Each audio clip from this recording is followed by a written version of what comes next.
하나님 말씀 함께 봅니다. 함께 보실 하나님 말씀은 욥기 31장입니다. 주보에 좀 잘못되어 있는데 31장 1절에서 40절 말씀입니다.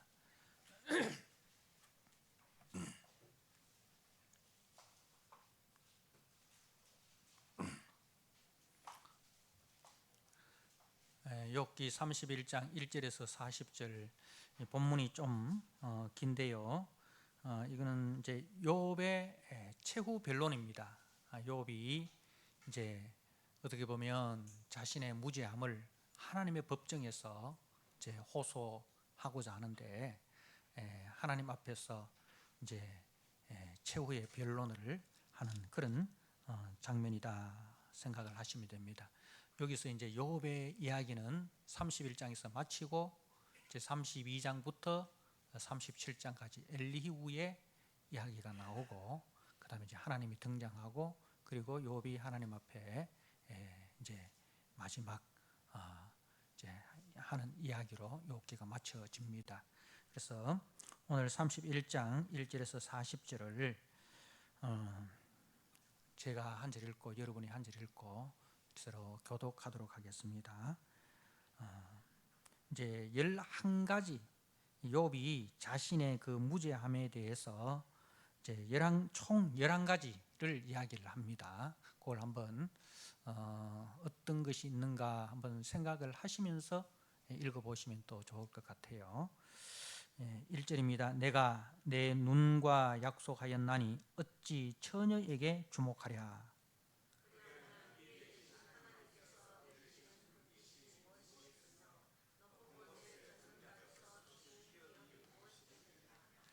불의한 자에게는 환난이 아니겠느냐, 행악자에게는 불행이 아니겠느냐.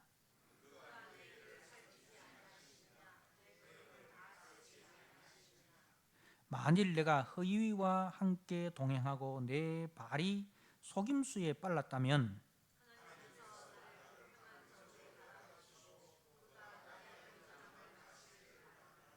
만일 내 걸음이 길에서 떠났거나 내 마음이 내 눈을 따랐거나 내 손에 더러운 것이 묻었다면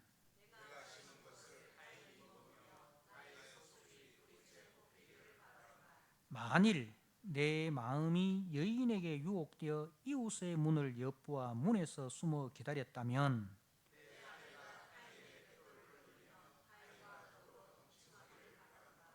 그것은 참으로 음란한 일이니 재판에 회부할 죄악이요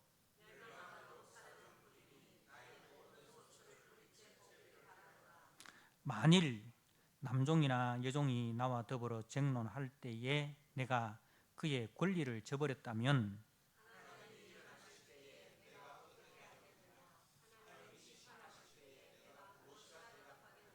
나를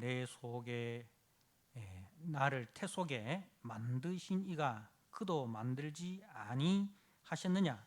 우리를 뱃속에 지으신 이가 한 분이 아니시냐?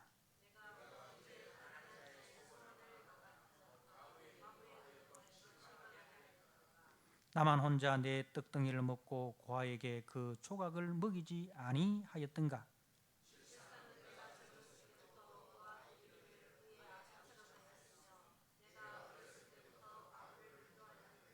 만일 내가 사람이 의복이 없이 죽어가는 것이나 가난한 자가 덮을 것이 없는 것을 못 본 채 했다면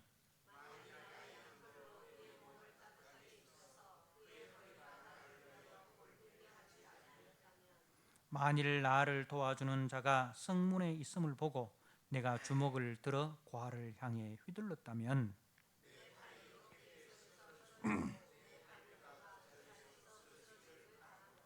나는 하나님의 재앙을 심히 두려워하고 그의 위엄으로 말미암아 그런 일을 할 수 없느니라.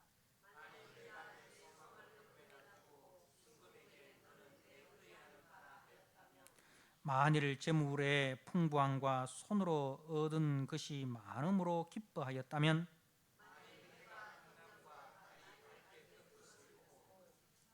내 마음이 슬며시 유혹되어 내 손에 입맞추었다면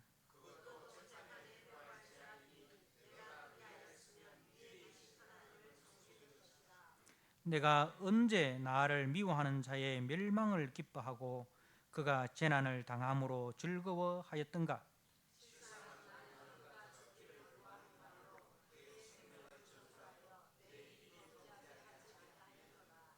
내 장막 사람들은 주인의 고기에 배부르지 않은 자가 어디 있느냐 하지 아니하였는가?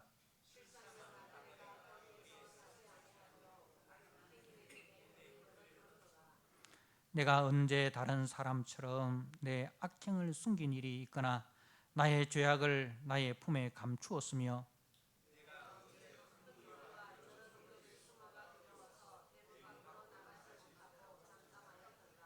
누구든지 나의 변명을 들어다오 나의 서명이 여기 있으니 전능자가 내게 대답하시기를 바라노라. 나를 고발하는 자가 있다면 그에게 고소장을 쓰게 하라.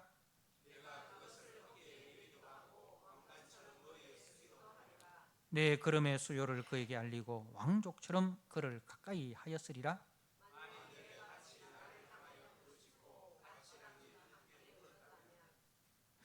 만일 내가 값을 내지 않고 그 소출을 먹고 그 소유주가 생명을 잃게 하였다면 밀 대신에 가시나무가 나고 보리 대신에 독보리가 나는 것이 마땅하니라 하고 욥의 말이 그치니라.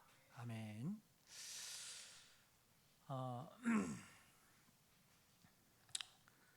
이제 욥기 31장은 그 욥의 최후 변론이라 이렇게 할 수 있습니다. 이제 29장부터 시작된 욥의 이제 변론인데 29장 30장보다도 더 자세하게 악에서 떠난 의로운 삶을 이제 이야기를 합니다. 적극적으로 이제 사회적 자비와 긍휼을 다 했다 이렇게 증언을 하고 있습니다. 여러분 우리가 이제 다 우리가 원죄 아래에 있기 때문에 우리는 하나님 앞에서 다 죄인입니다. 그래서 우리 힘으로는 우리의 어떤 선행이나 우리의 어떤 도덕이나 우리의 노력으로는 하나님의 그 의의 기준에 도달할 수가 없습니다. 그래서 우리 주 예수 그리스도께서 대속제물이 되어 주심으로 우리가 그 예수 그리스도의 의를 힘입어 죄 용서함을 받고 하나님 앞에 의롭다 인정을 받은 것이죠. 그것을 가지고 우리는 칭이라, 대속의 은혜, 칭이라 그렇게 이야기를 합니다. 이제 그리고 이제 하나님 앞에 죄 용서함을 받고 하나님 앞에 의롭다라고 인정을 받은 사람은 이제 하나님의 자녀답게 하나님을 아버지로 모시고 하나님의 말씀을 따라 힘써 살아가야 합니다. 그것을 가지고 우리는 성화라 그렇게 이야기를 하죠. 그러나 우리는 여전히 이 죄의 몸을 갖고 있기 때문에 우리 속에 아직 죄성이 있기 때문에 정말 바울이 고백하는 것처럼 내 마음으로는 하나님의 법을 사랑하지만은 또 내 마음속에 다른 또 하나의 이 죄의 법이 나를 사로잡아 가는 것을 보게 됩니다. 그래서 육체의 소욕과 성령의 소욕이 우리 속에 늘 갈등하는 것이죠. 그래서 육체의 소욕을 그리고 또 한쪽에는 성령의 소욕을 이 두 사이에서 그죠? 우리가 살아가고 있습니다. 그렇지만은 우리가 힘써야 하는 것은 우리의 정과 욕심을 십자가에 못 박고 그죠? 우리의 정과 욕심을 십자가에 못 박고 힘써 하나님의 의를 이루기 위해서 우리가 힘써야 됩니다. 그래서 오늘 이 욥기 31장의 말씀이 이제 그 욥기 31장을 읽다 보면 이게 신약 성경의 그 말씀과 너무 많이 닮아 있다는 것을 확인을 하게 됩니다. 그러니까 욥은 이제 하나님의 은혜로 구원함을 받고 그 하나님의 은혜 안에서 자신이 진실하게 살았다는 거죠. 이게 과연 가능할까 할 정도로 그렇게 진실하게 살았습니다. 그래서 이제 하나님께서 괜히 욥을 자랑한 게 아니에요. 성경에 우리가 많은 인물들이 있습니다만은 대부분 그 신앙의 믿음의 사람들이 다 실수가 있었던 사람입니다. 그죠? 모세도 여러분, 모세도 살인자입니다. 살인자예요. 그죠? 그 애굽 사람을 쳐 죽인 살인자예요. 다윗은 어떤 사람입니까? 다윗은 죄명이 좀 많아요. 이제 간음을 했죠. 그리고 살인 교사를 했죠. 그죠? 살인 교사를 했습니다. 그 우리가 이제 존경하는 그 믿음의 선배들 중에 그런 실수가 없는 분들이 거의 없습니다. 근데 이제 그 욥기 이 1장을 보면 하나님께서 이 욥을 이제 자랑하지 않습니까? 자, 1장 8절에 여호와께서 사단에게 이르시되 네가 내 종 욥을 주의하여 보았느냐? 주의하여 보았느냐? 그와 같이 온전하고 정직하여 하나님을 경외하며 악에서 떠난 자는 세상에 없느니라. 그러니까 세상에 딱 한 사람이 있다는 거예요. 욥 외에는 없다 이 말이죠. 그 욥만큼은 어떤 사람이다? 아무리 사단이 주의해서 살펴도 어떻습니까? 온전한 사람이고 정직한 사람이고 하나님을 경외하는 사람이고 악에서 떠난 사람입니다. 세상에 딱 한 사람이 있어요. 누구다?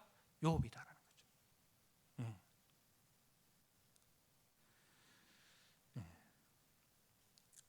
그리고 이제 또 하나님께서 또 칭찬합니다. 2장 3절에 여호와께서 사단에게 이르시되 네가 내 종 욥을 주의하여 보았느냐? 그와 같이 온전하고 정직하여 하나님을 경외하며 악에서 떠난 자가 세상에 없느니라. 네가 나를 충동하여 까닭 없이 그를 치게 하였어도 그가 여전히 자기의 온전함을 굳게 지켰느니라. 욥이 이 까닭 없이 고난을 당했습니다. 그죠? 욥의 친구들이 말하는 것처럼 죄가 있어서 고난 당한 게 아닙니다. 까닭 없이 죄 없이 죄값으로가 아닌, 그죠?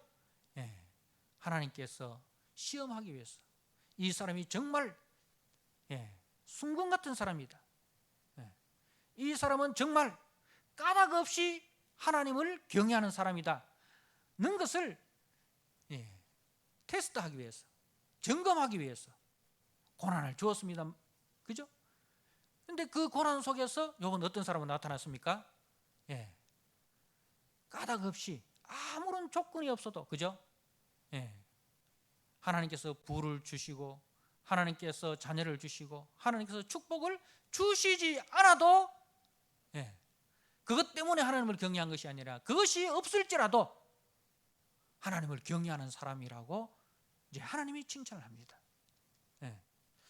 그래서 우리가 오늘 이 욥기 31장을 통해서 이 욥기 31장을 우리가 읽으면 기가 팍 죽죠. 야, 어떻게 이런 사람이 있을까? 그러나 정말 우리가 참 단 한 번만이라도, 단 한순간만이라도 정말 내가 하나님 앞에서 하나님께서 인정하시는 순전하고 정직한, 까닭 없이도 원인 없이도 소위 말하는 축복이 없이도 하나님을 경외하는 악에서 떠난 자로, 그죠?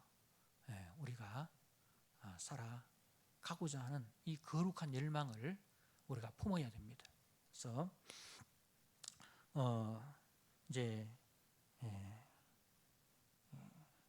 그 예수 믿고 은혜를 받은 사람, 예수 믿고 하나님의 자녀된 사람은 이제는 죄와 싸우고 의에 속한 삶을 힘써 살아야 된다라는 그런 이제 참 그 본을 이 욥을 통해서 우리가 보게 됩니다. 자, 욥기 31장을 아까도 이야기했습니다마는 욥이 지금까지 하나님의 뜻을 어기며 살지 않았고 또 앞으로도 하나님의 뜻을 어기는 일은 없을 것이다. 그렇게 이제 자기가 살아온 삶을 되돌아보고 그리고 앞으로의 삶에 대해서도 서약을 하는 내용인데 11가지에 대해서 이야기를 합니다. 첫 번째로 1절에서 3절에 보면 이제 음욕에 대해서 이야기를 합니다. 내가 내 눈과 약속을 하였나니 어찌 처녀에게 주목하랴.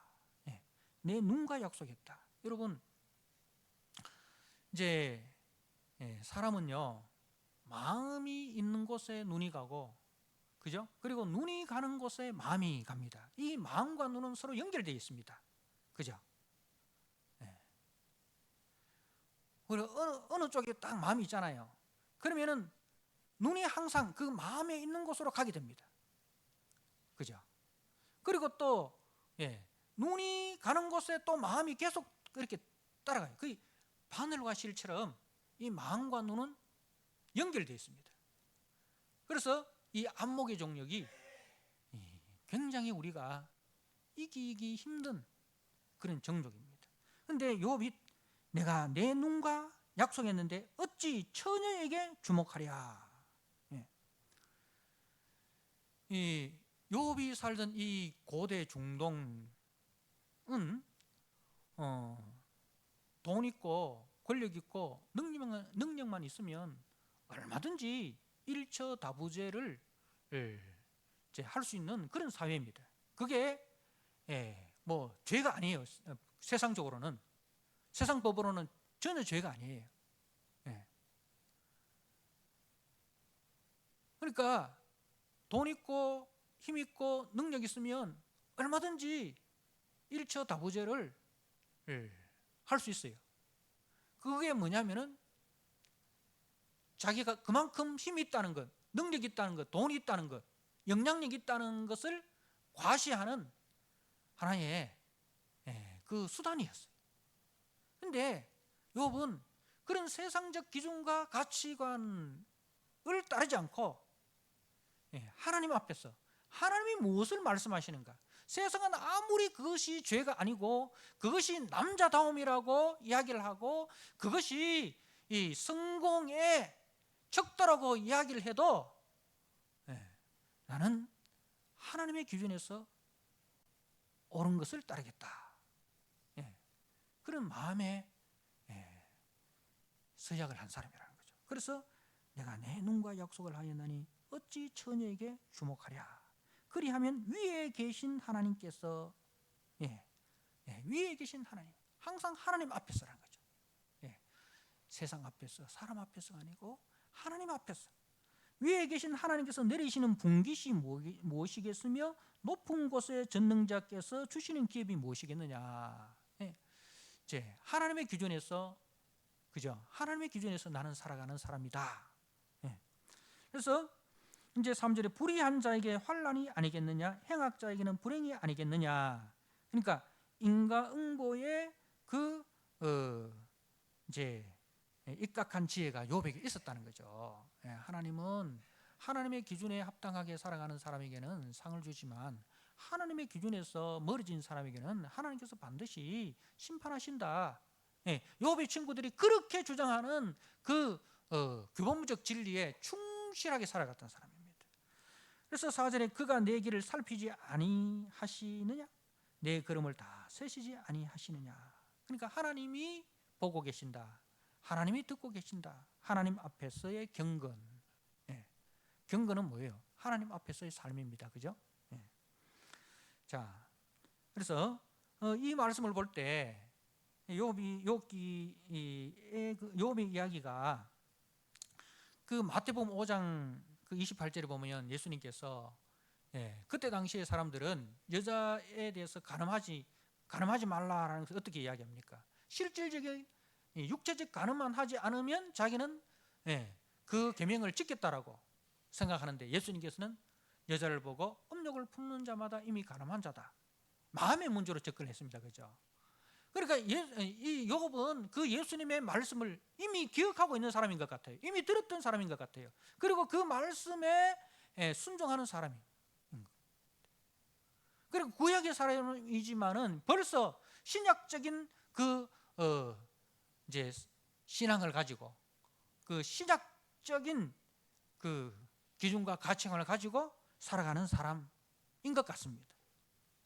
자, 그리고 이제 두 번째는 5절에서 8절의 말씀에 보면 속임에 대해서 이야기하는데, 만일 내가 허위와 동행하고 내 발이 속임수에 빨랐다면 하나님께서 나를 공평한 저울에 달아보시고 그가 나의 온전함을 아시기를 바라노라. 만일 내 걸음이 길에서 떠났거나 내 마음이 내 눈을 따랐거나, 그러니까 마음조차도, 육신뿐만 아니라 마음조차도 범죄하지 않았다. 내 마음이 내 눈을 따랐거나 내 손에 더러운 것이 묻었다면 내가 심은 것을 타인이 먹으며 나의 소출이 뿌리째 뽑히기를 바라노라. 그러니까 자신의 욕망을 철저히 절제하고 자기 부인의 삶을 살았다는 거죠. 절대로 남을 속이는 일이 없었다. 남의 눈에 눈물 나게 해서 내 이익을 본 적이 없었다. 하나님 앞에서, 사람 앞에서 자신은 정직하고 공의롭게 행하였다는 겁니다. 그리고 이제 9절에서 12절 말씀은 간음에 대해서 이야기하는데, 만일 내 마음이 여인에게 유혹되어 이웃의 문을 엿보아 문에서 숨어 기다렸다면, 여러분, 가장 통제하기 힘든 게 마음 아닙니까? 그죠? 그런데 욥은 이 마음조차도 통제했다는 거죠. 마음이 여인에게 유혹되어, 여러분, 유혹은 내가 하는 거예요, 받는 거예요? 받는 거잖아요. 그죠? 근데 욥은 이 유혹 받는 것조차도 뭡니까? 하지 않았다는 거죠. 내 아내가 타인의 맷돌을 돌며 타인과 더불어 동침하기를 바라노라. 이런 내가 죄를 범했다면 내 아내가 다른 이제 남자에게 그 이제 간음을 당하는 그런 벌을 받겠다. 그것은 참으로 음란한 일이니 재판에 회부할 죄악이요 멸망하도록 사르는 불이니 나의 모든 소출을 뿌리째 뽑기를 바라노라. 그런 일이 있었다면 아내뿐만 아니라 말이죠, 자기 재물까지 다 뿌리째 뽑히기를 원한다 라고 그렇게 이야기를 합니다. 자, 그리고 이제 그 13절에서 15절은 이제 약자들에 대한, 약자보 뒤에 쭉 나오는 이야기는 약자에 대한 이야기인데, 자, 13절에 보면 만일 남종이나 여종이나 더불어 정론할 때에 내가 그의 권리를 저버렸다면, 그러니까 종들에 대해서, 그 약한 자들에 대해서도 말입니다, 그들의 권리를 철저하게 지켜줬다. 하나님이 일하실 때에 내가 어떻게 하겠느냐, 하나님이 심판하실 때에 내가 무엇이라 대답하겠느냐, 나를 태 속에 만드신 이가 그도 만들지 아니하셨느냐, 우리를 뱃속에 지으신 이가 한 분 아니시냐. 여러분, 이거 대단한 생각입니다. 왜냐하면 이 태가 누구 태냐면, 나를 태 속에 만드신 이가, 이 태가 누구의 태냐? 하나님의 태라는 거죠. 나도 하나님의 태에서 나왔고 종들도, 남종이나 여종도 똑같이 하나님의 태에서 나왔다 이 말입니다. 그러니까 우리가 종이나 욥이나 똑같이 하나님의 형상으로 지음받은 하나님의 자녀들이다 라는 이 생각을 철저한 신분의 계급의 그 사회에서, 그죠? 철저한 계급적인 사고를 가진 그 사회에서 말입니다, 욥이 그 세상적인 신분 계급을 철폐하고 우리 모두가 하나님의 형상으로 지음받은 사람이다. 그러니까 바울이 그리스도 안에서는 종이나 자유인이나 남자나 여자나, 그죠? 예. 유대인이나 이방인이나 차별이 없느니라. 그죠? 십자가가 그 모든 인간이 만든 장벽, 인간이 만든 모든 장벽을 다 무너뜨렸다. 예. 그 바울의 그 신학을 이미 욥이 가지고 있는 거예요. 욥이 가지고 있는 거예요. 예. 얼마나 대단한 사람입니까? 예. 자, 그리고 16절에서 23절은 가난한 자에 대해서 이야기를 하는데, 내가 언제 가난한 자의 소원을 막았거나 과부의 눈으로 하여금 실망하게 하였던가? 나만 혼자 내 떡덩이를 먹고 고아에게 그 조각을 먹이지 아니하였던가? 고대 사회에서 가장 이제 약자가 누구냐면 고아와 과부가 나그네입니다. 그래서 하나님은 고아와 과부의 아버지라, 이렇게 고아와 과부와 나그네의 아버지다. 그래서 만약에 고아와 과부와 나그네를 학대하는 사람은 하나님께서 반드시 심판하신다고 했어요. 그래서 철저하게 약자를 보호하는 법이었어요. 근데 욥은 말입니다, 그 과부와 고아, 나그네에 대해서는 이제 그 뒤에 욥이 또 이야기를 하고 있습니다. 32절에 실상은 나그네가 거리에서 자지 아니하도록 나는 행인에게 내 문을 열어주었노라. 그러니까 이제 하나님께서 고아와 과부와 나그네의 아버지이듯이 욥도 고아와 과부와 나그네의 아버지로서 그 약자들을 보호해주고, 그죠? 약자를 옹호해주고, 약자를 지키는 그런 그 삶을 살았습니다. 자, 그리고 이제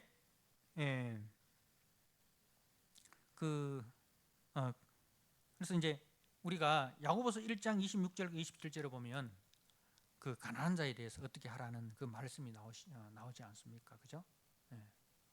자, 참된 경건은 어떤 것이다? 고아와 과부를 돌보는 것이 참된 경건이다. 그렇게 야고보서 1장 26절 27절이 이야기합니다. 참된 경건은 고아와 과부를 돌보는 것이다.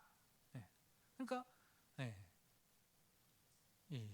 욥은 참된 경건의 삶을 산 사람입니다. 자, 그리고 이제 24절에서 25절은 만일 내가 내 소망을 금에다 두고 순금에게 너는 내 의뢰하는 바라 하였다면, 만일 재물의 풍부함과 손으로 얻은 것이 많음으로 기뻐하였다면, 그러니까 이제 황금 숭배, 재물을 숭배하지 않았다. 재물에 빠지지 않았다.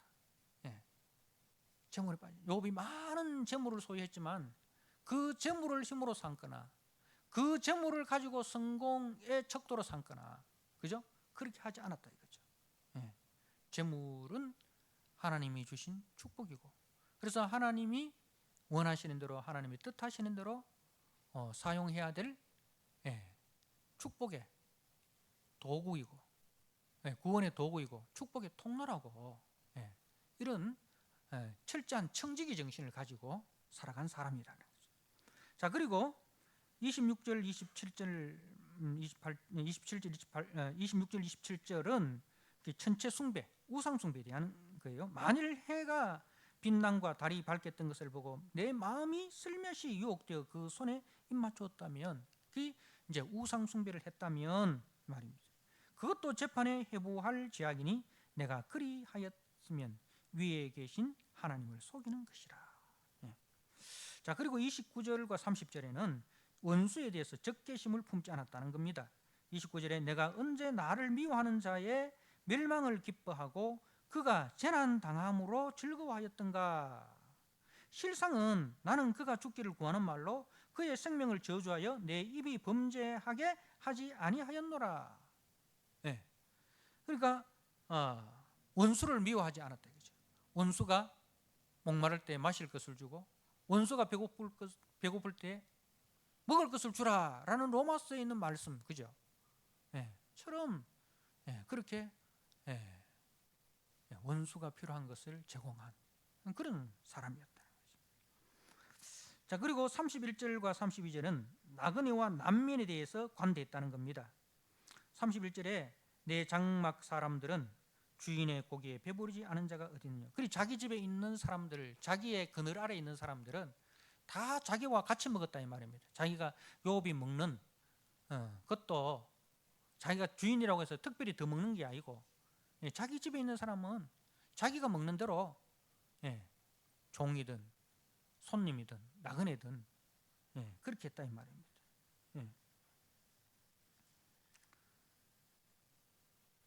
실상은 나그네가 거리에서 자지 아니하도록 나는 행인에게 내 문을 열어주었노라. 자, 그리고 33절에서 31절은 이제 죄를 숨기지 않고 진실했다. 자, 33절에 내가 언제 다른 사람처럼 내 악행을 숨긴 일이 있거나 나의 죄악을 나의 품에 감추었으며 말은 이제 그 죄를 범했을 때에 숨긴 일이 없었다. 하나님 앞에서나 사람 앞에서 죄를 숨긴 일이 없었다. 자, 여기서 다른 사람이라고 되어 있는데 그 원문에는 보면 이 사람 아담은 사람이에요. 사람은 아담이에요. 다른 사람은 이제 그 주변에 다른 사람을 하는 이야기일 수도 있지만은 아담을 염두에 두고 하는 이야기가 될 수 있습니다. 왜냐하면 아담이 범죄하고 난 이후에 제일 먼저 한 행동이 뭡니까?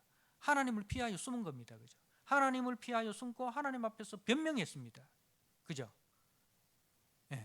근데 욥은 아담처럼 그렇게 이제 하나님 앞에 죄로 말미암아 피하거나 숨거나 변명한 일이었고, 언제나 하나님 앞에서도 자신의 죄에 대해서 진실하게 고백하고 사람들 앞에서도 진실하게 고백했다 이 말입니다. 그래서 34절에 내가 언제 큰 무리와 여러 종족의 수모가 두려워서 대문 밖으로 나가지 못하고 잠잠하였던가. 사람 앞에서도 언제나 자기가 잘못한 것은 잘못했다라고 사과할 줄 알고 회개할 줄 알고 그렇게 진실했다는 거죠. 굉장한 거죠.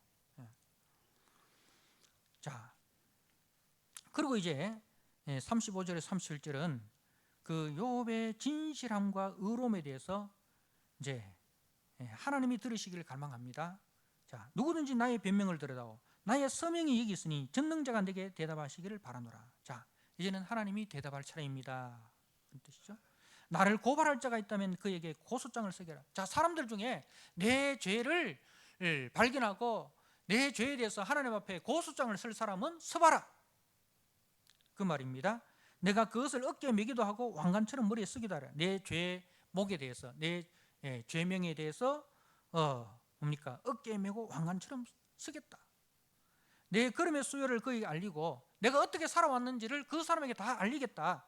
그리고 그 사람은 왕족처럼 그를 가까이 하였으라. 내 죄를 고소하는 사람에 대해서 난 그렇게 대우하겠다. 거죠. 그리고 38절에서 40절은 이제 그 땅에서 절대로 착취하지 않았다는 겁니다. 38절에 만일 내 밭이 나를 향하여 부르짖고 밭 이랑이 함께 울었다면, 이 말은 뭡니까? 자신에게 부당하게 고용되어서 그 부당하게 고용된 사람의 수고로 농사를 지어 가지고 이제 내가 재물을 얻었다면 그 밭이 그 억울한 사정을 이제 고소한다는 거죠. 그렇게 이제 한다면 이 말이죠. 그러니까 자기가 절대로 부당하게 고용한 적도 없고 부당하게 이제 그 사람들에게 그 노동력을 착취한 적이 없다 이 말이에요. 항상 정당한 대가를 지불하고 정당한 수입을 얻었다. 만약에 내가 부당하게 사람을 고용하고 부당한 이익을 얻었다면 40절에 밀 대신에 가시나무가 나고 보리 대신에 독보리가 나는 것이 마땅하니라 하고 욥의 말이 그치니라. 이렇게 끝납니다. 이게 너무 이렇게 욥이 참 이래 하니까 과연 사람이 이렇게 살 수 있을까? 사람이 이렇게 참 그 완전하고 이게 뭐 육신으로는 그렇게 할 수 있습니다. 그런데 마음조차도 우리가 십계명을 우리의 그 행위로는 지킬 수 있는, 바리새인들도 그렇게 자기들은 이제 바울도 자기가 율법에서는 흠이 없는 자라고 이야기했거든요. 그러니까 행위로서는 그렇게 할 수 있습니다. 십계명, 그러니까 구약에 나오는 그 계명에 대해서. 그런데 마음의 문제, 바울이 어디서 걸렸습니까? 마음의 문제에 대해서 걸린 거예요. 십계명에 로마서에서 마음의 문제에서 딱 걸려버린 거죠. 탐심, 이 마음의 문제에 대해서 하나님이 말씀하시는 죄라는 것이 이 육신의 죄뿐만 아니라 마음의 죄까지 포함하고 있구나. 탐심, 마음의 문제에 딱 걸리는 거예요. 그래서 자신이 이 죄인이라는 것을 고백하는 거죠. 하나님 앞에서 의로운 사람은 절대로 있을 수가 없다. 이 마음의 문제에서 자유로울 수 있는 사람이 누가 있느냐 이 말이죠. 근데 어떻든 이것이 이제 욥의 최후 변론인데, 우리가 어떻든 예수를 믿고 난 이후에 참 이 거룩을 향한 열심, 그죠? 이 거룩을 향한 열심, 하나님 앞에서 사람 앞에서 우리가 거룩을 향한 열심을 가지고 살아야 된다는 거죠. 죄와 우리가 힘써 싸워야 된다는 것을 우리가 배웠으면 좋겠습니다. 한 주간 또 참 우리가 세상에서 또 살아갈 터인데, 이 욥처럼 하나님 앞에서 하나님께서 우리의 마음을 감찰하시고 하나님께서는 우리의 마음까지도 정결한 사람으로 살아가시기를 원하신다는 그 하나님의 기대와 바람을 아시고 그렇게 힘써 하나님 마음에 합한 자로 살아가기 위해서 말씀 앞에서 또 기도하면서 그렇게 한 주간 또 세상에서 선한 싸움 싸워나가는 그런 우리 믿음의 형제들이 되시기를 주님의 이름으로 부탁합니다. 아멘. 하나님 아버지, 오늘 욥기 31장을 통해서 욥이 그 하나님 앞에서 자신의 최후 변론을 하는데, 참 욥은 이유가 없어도 까닭이 없어도 하나님을 경외한 순전한 사람이고 정직한 사람이고 경건한 사람이었음을 우리가 봅니다. 하나님 아버지, 참 우리가 이 땅을 살아가면서 하나님 앞에서 구원함을 받고 하나님의 은혜로 살아간다고 하면서 이 죄에 대해서 쉽게 생각하고 또 우리의 육신의 약함을 핑계대면서 우리의 그 죄성을 너무나 합리화하며 살아간 적이 많았습니다. 아버지여, 이 말씀 앞에서 다시 한번 우리 믿음의 성도가, 구원받은 성도가 하나님 앞에서 세상 속에서 어떻게 살아가야 되는지를 우리가 배우게 하시고 또 그 몸부림이 우리의 삶의 현장 속에 있게 하여 주옵소서. 그리하여 하나님이 칭찬하시는 복되고 영광스러운 성도로 다 세워지는 은혜가 있게 하여 주옵소서. 하나님 아버지, 한 주간 또 우리 힘으로는 살아갈 수 없사오니 주의 성령께서 우리와 동행하여 주시고 주의 말씀으로 우리를 교훈하여 주옵소서. 예수님께 하신 이름으로 감사하며 기도드리옵나이다. 아멘.